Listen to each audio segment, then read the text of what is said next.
I'm going to say something that might surprise you coming from a financial advisor. A lot of people have an advisor and they have no idea if that advisor is actually working for them. I'm Steve Martin, Managing Partner and Wealth Strategist here at SRQ Wealth, where we help families find their freedom by simplifying their financial lives. I'm going to give you 3 things to look for, and I want you to be honest with yourself as we go through them.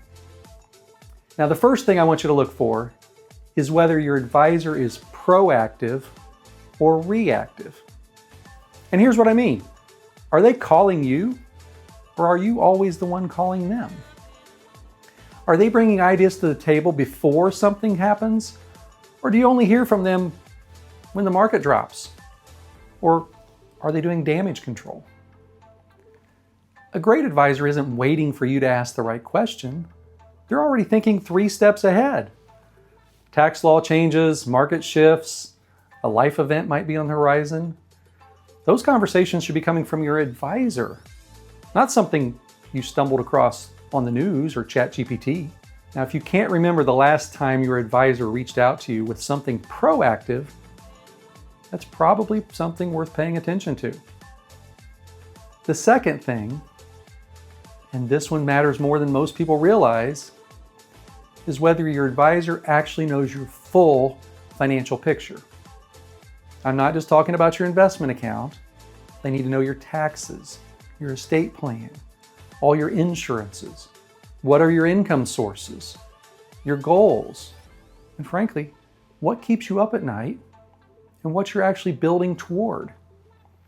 Because here's the thing.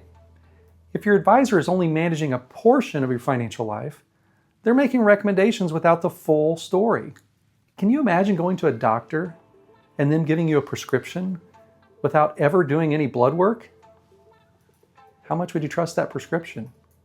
Real planning isn't just picking investments. It's understanding how every piece of your financial life connects. And it's making sure they're all working together. The third one is simple, but it's very important. Do you actually understand what your advisor is doing with your money and why? Because if the answer is not really, that's their job, well, that's a problem. Not your problem, their problem. You see, a good advisor makes the complex feel simple. They explain things in plain language. They don't hide behind jargon or make you feel like you should just trust them without question. You should always know what you own, why you own it, and what the plan is, not if, but when things change. Let's face it, you worked hard for this money. You deserve to understand exactly what's happening with it. Now look, I'm not here to tell you to fire your advisor. That's not the point. The point is that you should feel confident. You should feel clear.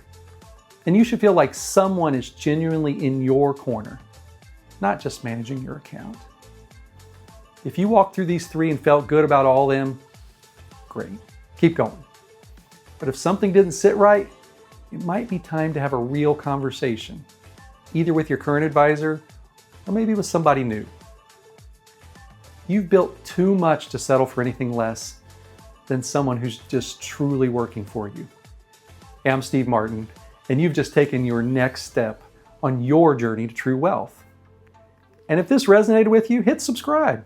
We do this every week because we feel like an informed family is a financially free family. And as Dave Ramsey says, financial peace isn't the absence of money, it's the absence of worry. Hey, we'll see you next time. God bless.